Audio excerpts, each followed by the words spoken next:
kamar malam Jafar ne, an yi makirci to bayan kashe shi ma sai da an tafi yaduwa, ko ba ka bane? Albani har gidan sarkin Zazzau an kai shi, ba abun da ba a yi ba shi ma bayan ya mutu yanzu da awon nasa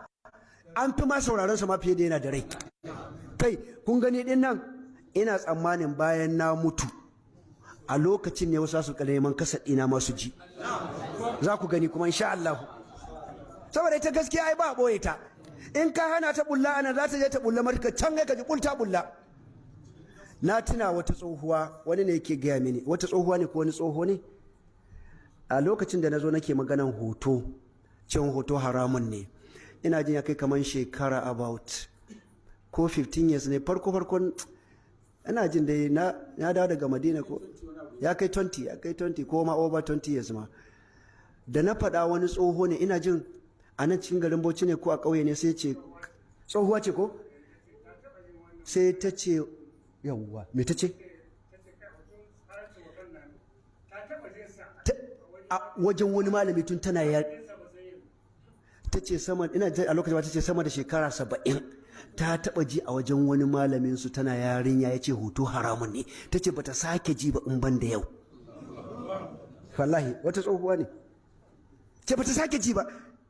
ta ce wajen wani malami ne ya taba faɗa musu sama da shekara 70 fa, tsohuwa ne, ta ce ta taba ji, ta ce tun ranar ba sake ji ba har yau.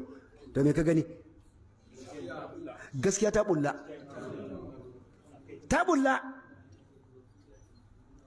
ai satin da ya wuce na yi maganan wasu malamai, na ce ga waɗansu hotunan mata na wasu malamai da ake bayyana a social media, sai ga matan mutum a cikin gidansa tana shiga irin na cikin gida wadda zaman gida ya halatta ta yi wannan shiga inda a gida ne, ta cokara ɗan kwali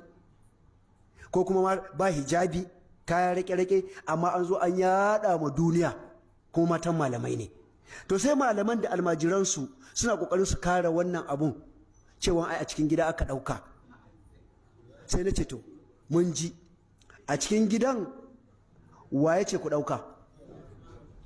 kuma kun taba fitowa kuka ce hoto haramun ne? Na ce sunnan ku ce Allah ya fito da ita ake nuna matanku a waje, na ce ni a gama ta mana, za ga mata ta social media, me yasa ba za a yi ba, me yasa ba za ka ganta ba? Hoto haramun ne, ko mata na karantar su hoto haramun ne, ko a cikin gida ba za su dauka ba, balle ma a fito da shi. To amma ku kuna nuna wa matan ku hoto halal ne, kuna nuna ma ƴaƴan ku hoto halal ne, kuna nuna wa shugabanni hoto halal ne, to dan an fito da shi me laifin? Ka zo kana buga kwallo kuma an dauki hotonka, kuma ka san za a dauka, kuma a wurinka baka ce hoto haramun bane, an zo ana aibanta ka, ana ce Maradona, wa ya jawo? Kai ai ka san ana daukan ka, me yasa baka hana ba?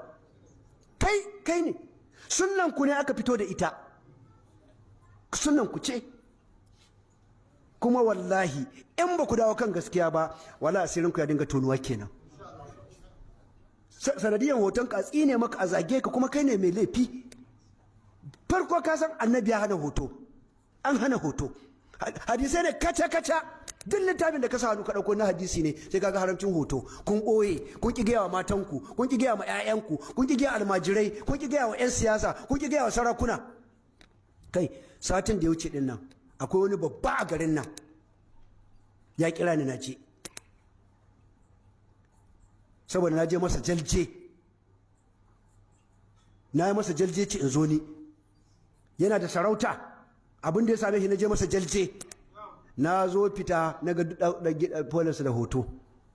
na ce ranka da to hoto haramun ne, ya ce haka ne, ma ce wallahi haramun ne, ka cire, ce masa hoto haramun ne, ga nasa, ga na ƴaƴansa, ga na iyalansa, ga na wani, ce to hoto haramun ne. Waɗannan malaman da suna haka, za a cika gidaje da hotuna? Za a cika? Da haka sunnan